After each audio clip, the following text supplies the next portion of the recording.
কিভাবে নরমাল একটা ছবিকে আপনি পাসপোর্ট সাইজের ছবিতে কনভার্ট করবেন।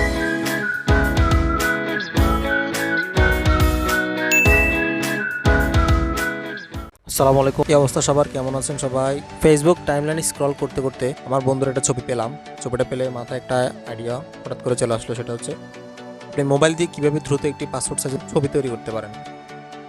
তো সেই বেসিসে ছবিটা সেভ করে নিয়ে আমি পিক্সেল ল্যাব অ্যাপসে ঢুকলাম। তারপর একটা সাদা ব্যাকগ্রাউন্ড নিয়ে নিলাম। দেন সাইজ হিসেবে ওয়াইড নিলাম, ওয়াইড অ্যাঙ্গেল নিলাম 590 আর হাইট নিলাম হচ্ছে 708।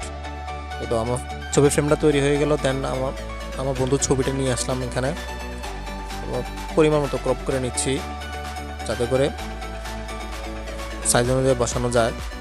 দেন এডিট অপশন গিয়ে কালার থেকে কন্ট্রাস্টটা বাড়িয়ে পিছিয়ে নিয়ে নিলাম। দেন ব্যাকগ্রাউন্ডটা একটু সাদা হয়ে গেল।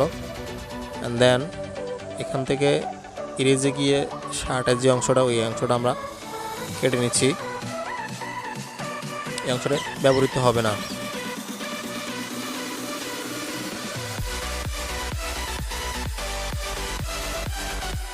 ধীরে ধীরে ইরেজ করা অংশটা আমরা বাদ দিয়ে দিচ্ছি। And then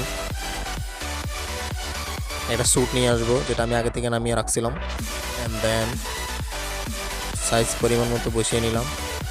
it's look like professional man, gentleman, and that is the result final look. It's awesome. So you can make it easily in your mobile phone, only 2 minutes. সম্পূর্ণ ভিডিওটা দেখার জন্য সবাইকে ধন্যবাদ। অবশ্যই সবাই সাবস্ক্রাইব করে দিবেন এবং বন্ধুদের সাথে শেয়ার করবেন।